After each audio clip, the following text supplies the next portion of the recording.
Hello, I want to thank you for watching this video from our website, teacherthebible.com, or also you're possibly seeing it on our YouTube channel. God bless you. This is Pastor Charlie Ivel of Clovis Christian Center in Fresno, California, in the United States. In this second teaching on the false teaching seminar and how to maintain sound doctrine, we talk about how to detect, how to identify false teaching. How do you know when somebody is getting ready to teach you something false? They'll say certain phrases and certain words that will give you clear discernment on when they're getting ready to tell you something false. You know, one of the problems we have regarding false teaching in the body of Christ is that everyone who does teach false doctrines, heretical teachings, they believe they're teaching you the truth. That's what we see with Rob Bell in his Love Wins book. He believes he's teaching people the truth, not realizing that he's teaching heretical doctrines to the body of Christ that people are believing. He's teaching universalism to God's people, and people are believing it. But in this teaching, we show you how to identify it.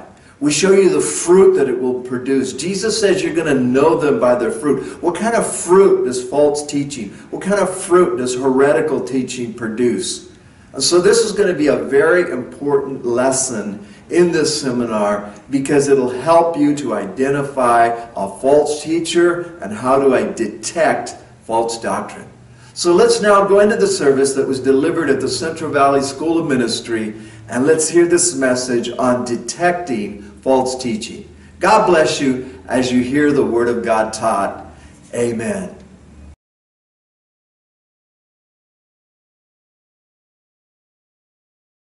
Okay, so what was the answer to that question? Is there false teaching in the church today? A lot of false teaching? Yes. There is? There's a lot of false teaching? Okay. We're going to ask a question in just a minute about how to address that.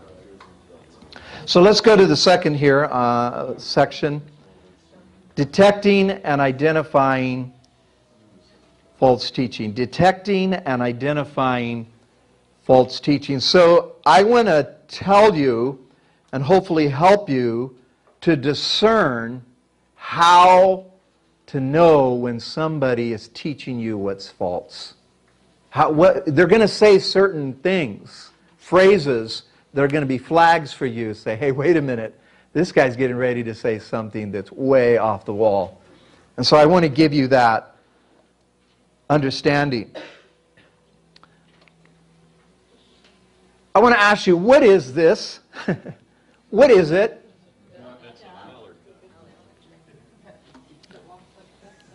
If it walks like a duck, and it looks like a duck, and it quacks like a duck, then it must be a Democrat, right? I mean, here's the problem with false teachers. They look like the real thing. That's the problem. That's the problem we have. I wish they would come out and yell before they start teaching, hey, I'm a false minister. I'm getting ready to teach you something false. And we're going to see that's not the case. In fact, look at this statement that I took out of a book on false teaching. It says, we must always remember this. Every false prophet or teacher claims to be a true minister and representing and teaching the truth. They never come saying, hey, I'm false, I'm here to deceive you. You remember what it says in 2 Corinthians chapter 11? It says, for such are false apostles, deceitful workers, transforming themselves into apostles of Christ. And no wonder Satan himself transforms himself into an angel of light. Therefore, it is no great thing if his ministers also transform themselves into ministers of righteousness. That's the problem. They look like angels of light. They look like the apostles of Christ. They look like ministers of righteousness. They walk up to the pulpit with a Bible under their arm. They're opening the Bible, and so are you, as they're teaching from the Bible. On the top of page 6, I've learned this too. There is a powerful influence and inspiration in false teaching that makes the person who has it want to zealously share it with others. That's what happened with this man in the immortality. He wanted to tell everybody about it. He started home Bible groups. He was so excited. He goes, "This teaching has transformed my life." And I had to say, sorry, but it transformed it for the worse. You guys remember back in 1988, we had to deal with this in the church I was at in Ohio when that disastrous book came out from that mathematician Edgar Wassenault, where he said 88 reasons why Jesus is coming in 1988. And you remember when that didn't happen and Jesus didn't come in 1988. The next year, in 1989, he wrote 89 reasons why Jesus is coming in 89. You know, there was a young man in our church that got a hold of that book. He started ordering the 88 reasons why Jesus is coming in. He was buying them by the box full. He was standing on street corners, handing them out to people and telling them, Jesus is coming in 1988 on September 11th, the 12th, or the 13th. Jesus is going to come back. You need to get saved. And when Jesus didn't show up, he backslid away from God. That's what these things do to people. You know what? I wish the false minister and the false teaching would come like this. I wish it would look like this so we would all run away from it. I wish it would look like this, and I wish it would identify itself. I am a monster. I'm here to destroy your life. I am false. But it doesn't come like this. It comes like this. Like Cinderella. It looks so good. It looks like the real thing. But it's not. We're deceived. Irenaeus said this, "Error indeed is never set forth in its naked deformity, lest, being thus exposed, it should at once be detected. No, it comes craftily decked out in an attractive dress, so as by its outward form to make it appear to the inexperienced more true than truth itself." That's the problem we have. It looks like the real deal. So we're told, are we not? Don't believe every spirit, but test the spirits to see whether they are of God. Another says, test everything, hold on to what is good. You have tested those who claim to be apostles but are not, and you found them to be false. So one of the things I want to say to you is the main question is no longer, is it in the Bible? The real question is it really what the Bible is teaching? Because these people that write these books, they're quoting verse after verse after verse after verse. It's not whether it's in the Bible, but is this what the Bible is really teaching us? Sadly, in a lot of cases, it's not. When Rob Bell, Pastor Rob Bell, ex-pastor, now Oprah Winfrey's spiritual guide and advisor. When Rob Bell put out his book, Love Wins, people started buying into it. You read this book, I want to tell you, this book is anointed. It's an anointed book. It's anointed to deceive people. Because he tells you here that everybody is going to get saved. And you read chapter after chapter, he's quoting verse after verse from the Old Testament prophets, from the Apostle Paul, and even Jesus himself. He's telling you how universalism is the way to go. Even the devil and Adolf Hitler are going to get saved. And you read this book, it's hard to read, I want to tell you, because it sounds so convincing. But it's deceiving people. I have a teaching, I think I brought it too. I forgot which teachings I brought. Sorry, my mind is...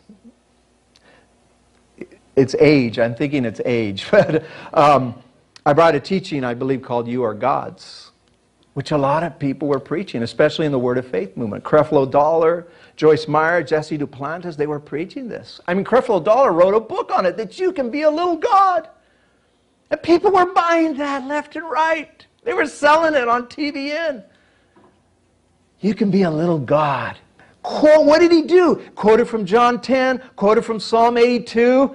Didn't Jesus say, you are little gods? No, he actually didn't. The immortality teaching, 15 chapters, 140 pages, verse after verse after verse, trying to convince us of something that was heretical. So, I'm going to give you some things here that you can detect right away when somebody's getting ready to teach you something false. All right, you ready for this? What will it say? Okay, one of the first things, this is a revelation that no one is currently teaching. That's a red flag right there, big red flag. That is, in fact, a very proud statement. That, in fact, is a statement nobody can prove. How does he know what people are teaching in China or Russia or Mexico or any other place of the world? He can't say that, but people say that. Nobody else is teaching this. I'm teaching this. That's a red flag right there. Here's something worse. This is a revelation that no one has ever taught. If you hear that, you might as well start running. Because there's no new truth. In fact, all it is an old lie. That should be a red flag right there with warning bells and whistles going off.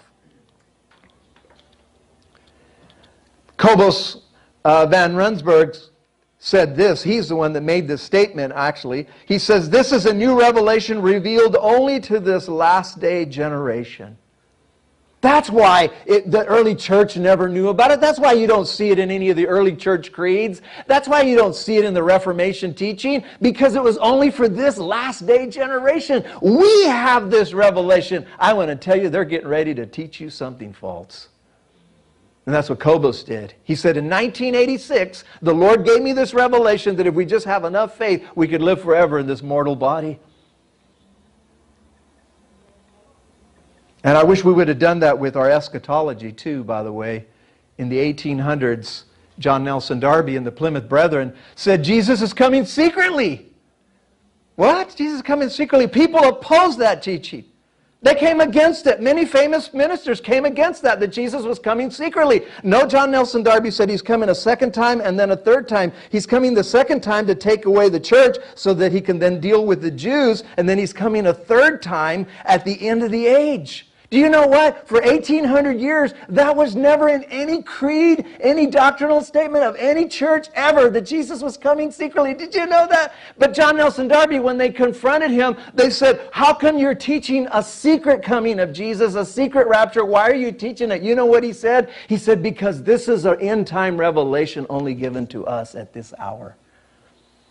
I wish we would have flagged it at that time. Now we have this craziness of Left Behind novels and everything else that's all false.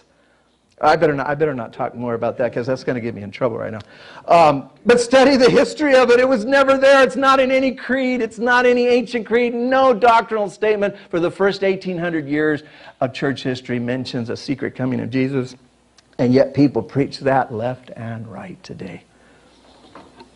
You should go back and read what the early church said about it. They said a lot about eschatology. It was very simple, and it's not confusing like it is for us today.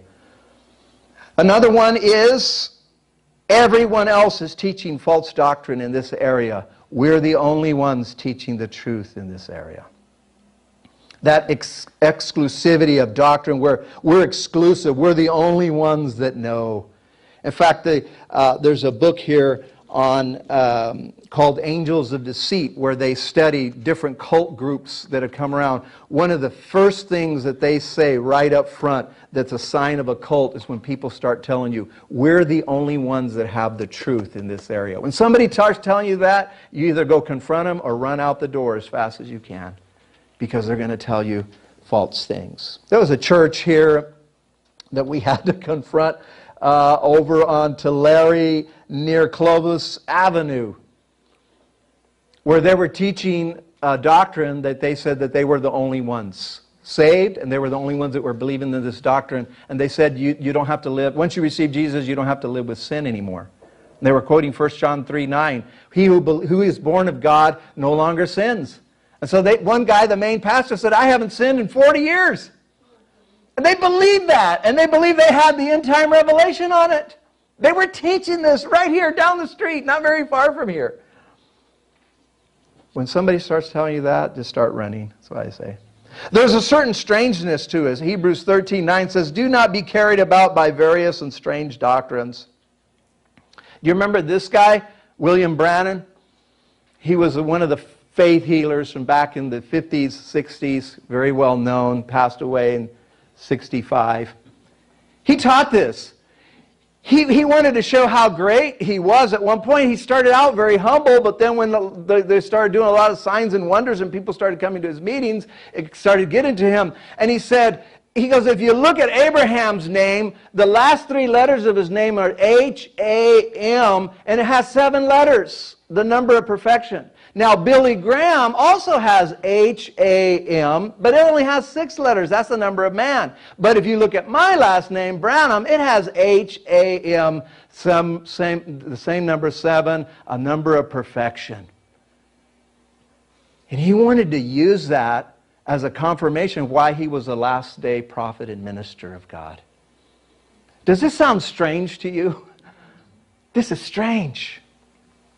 People began to teach that President Reagan was the Antichrist. In the Midwest, this teaching spread all through the Midwest. I got copies of the teaching. It was in written form, audio form, video form. People were saying he was the Antichrist. Why? Because Ronald has 6 letters in it. Wilson, his middle name, has 6 letters. And Reagan had 6 in it. So he had 666.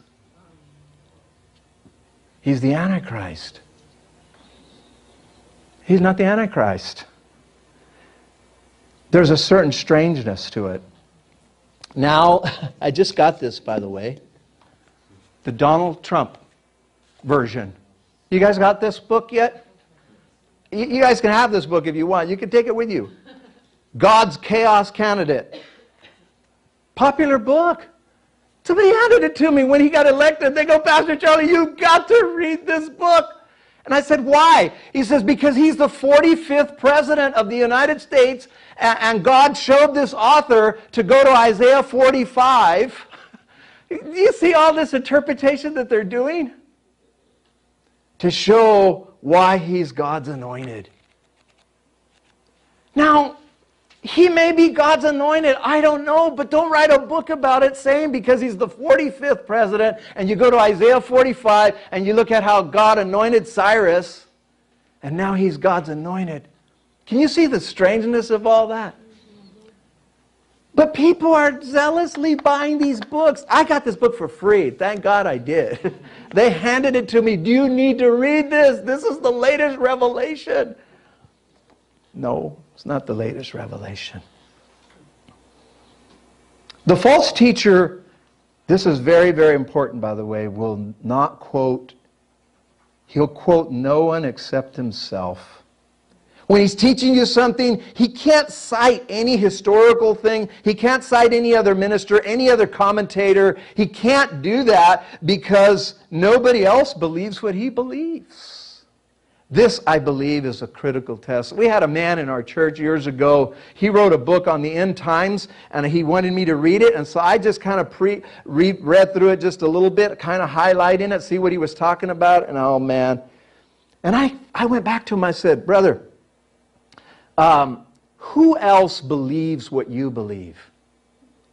How come you don't quote anyone, any doctrine, any creed, any author, any commentator, any preacher? Why is it that no one, are you telling me that no one in the history of the church has believed what I mean, you alone, the only person out of 7 billion people on the earth, you alone have this revelation?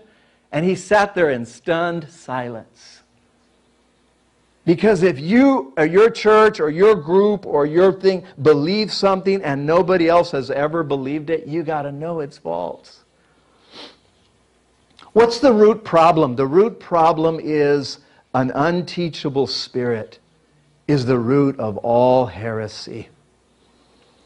An unteachable spirit is the root of all heresy. Isn't it interesting when Jude and Peter start talking about these false teachers? He says they despise authority. They reject authority. They don't want anybody telling them what to do or what to believe.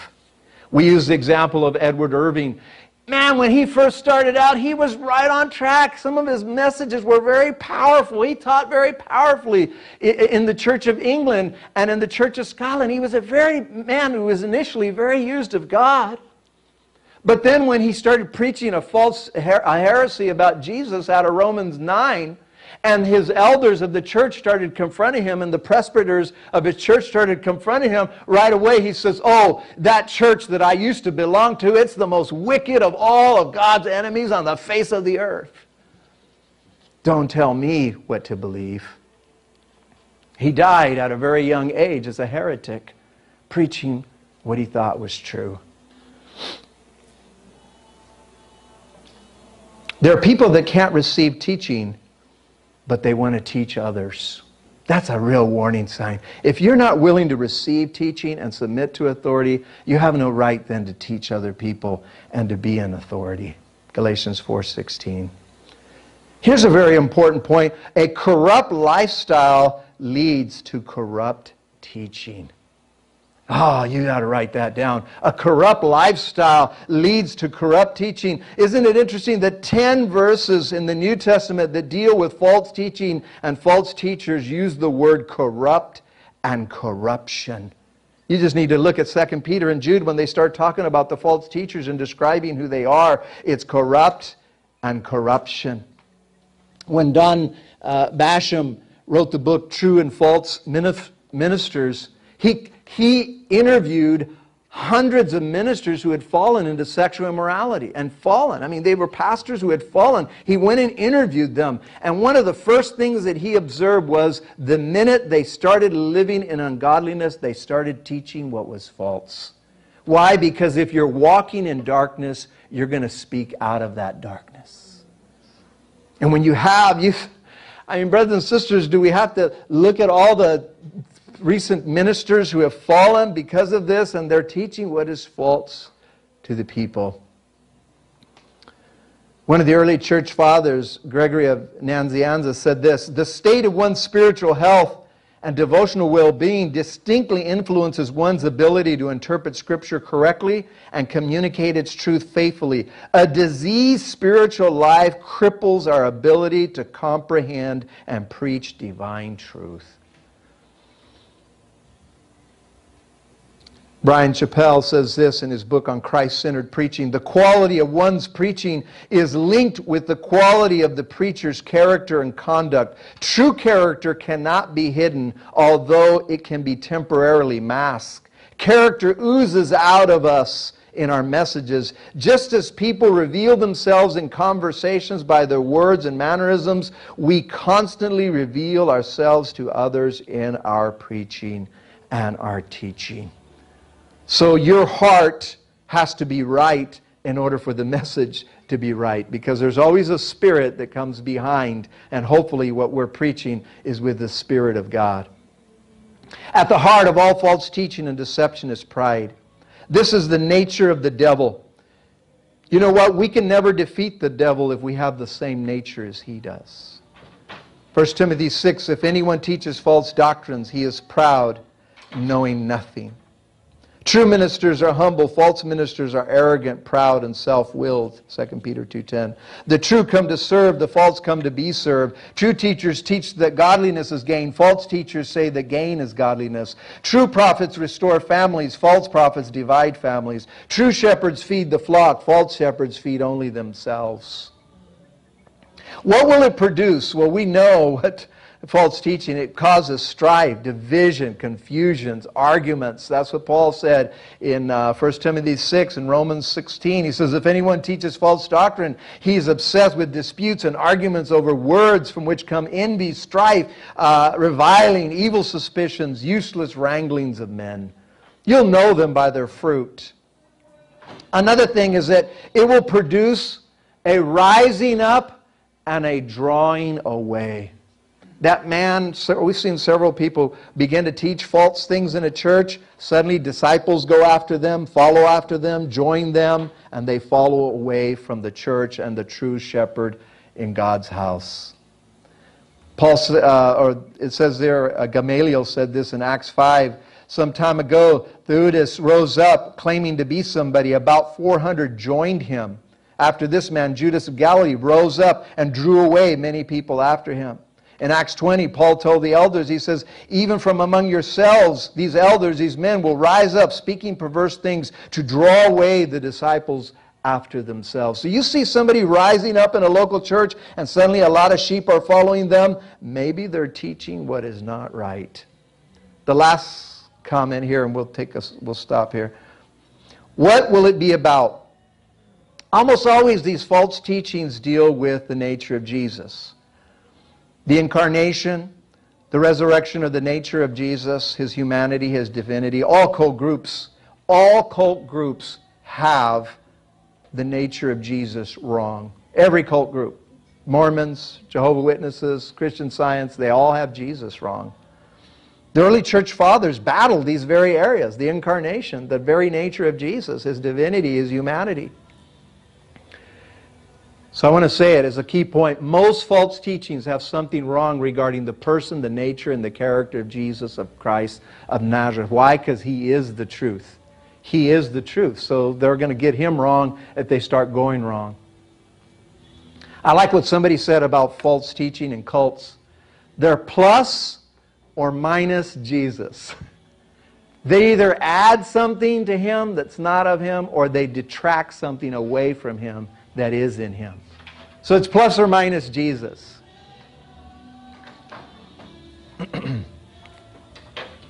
Rob Bell, again in his book Love Wins, he's turned away from the Lord. There's no doubt about it. You read his book, you see how he's turned away from the Lord, his teaching on Jesus, his coming against the very teachings of Jesus Christ.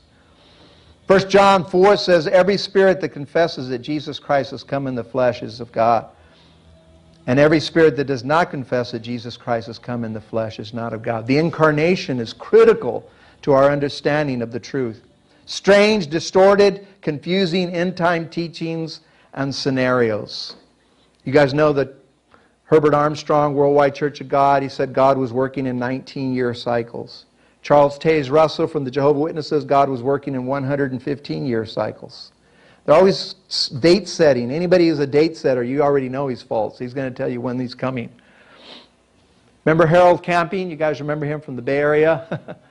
Saying God was coming. Isn't that amazing? They actually put this out on a billboard. Because initially they said Jesus was coming May 21st, 2011. When he didn't come, they crossed that out. No, he's actually coming in October.